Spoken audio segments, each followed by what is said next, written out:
Shariif Sheekh Axmed oo safar ku tagay shalay magaalada Abu Dhabi ayaa waxa uu waramay TV-ga Al-Carabiya oo xaruntiisu tahay Imaaraadka.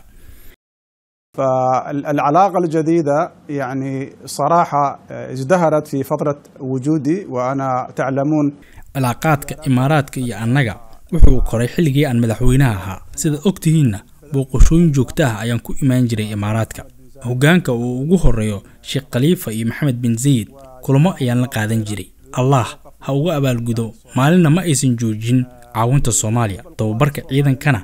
annaga ayaa ka codsanay xilligaas oo dawladii jirtay dagaal adag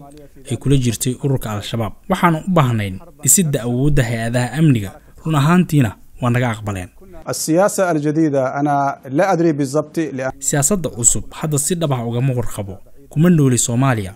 وأنا كفوجا منطقة ما أنت يعني إمارات كالصوغلي لكن وحن كور قبع حليدي قدام بيسي حيث أن وناكسنين إني كده حجرت اللبضة الضل أرنتها درتيد وحن أصفري سوماليا وحن لقول من مدحوينها وأنا أشرحي حالة منطقة السيدة أي تهي يوحكوها بون إن لغيرو واضحة. بس ما أنا شيخ شريف نحن عنا دقيقتين فقط بعد. ضالب كنعان oo ah wariye Lubnaan u dhashay isla markaana Shiici ah ayaa madaxweynihii hore ee Soomaaliya Shariif Sheekh Axmed hadalka ka go'goynayay waliba si xushmad darro ka muuqato isagoo rabay inuu cadeysto mowqifkiisa siyaasadeed. شيخ شريف أنا سأسألك سؤال مباشر لو سمحت لي لو سمح هل فعلا باتت قطر تتحكم بمفاصل الحياة السياسية في الصومال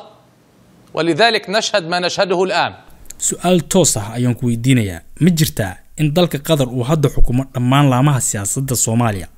taasna ay keentay in wax hadda aan u jeedno ay dhacaan. Xukuumadda Soomaaliya iddacat bi'annaha muhaa'ida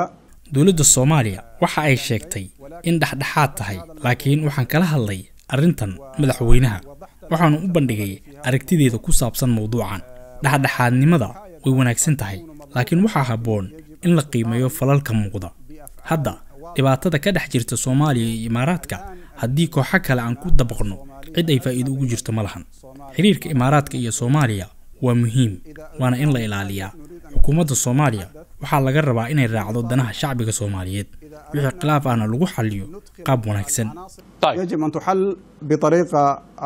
جيدة أما فيما يخص الطائرة التي تم الاستيلاء balse arrinta ku saabsan diyaaradda ee lagula wareegay lacagta u socotay ciidanka xoogga dalka Soomaaliya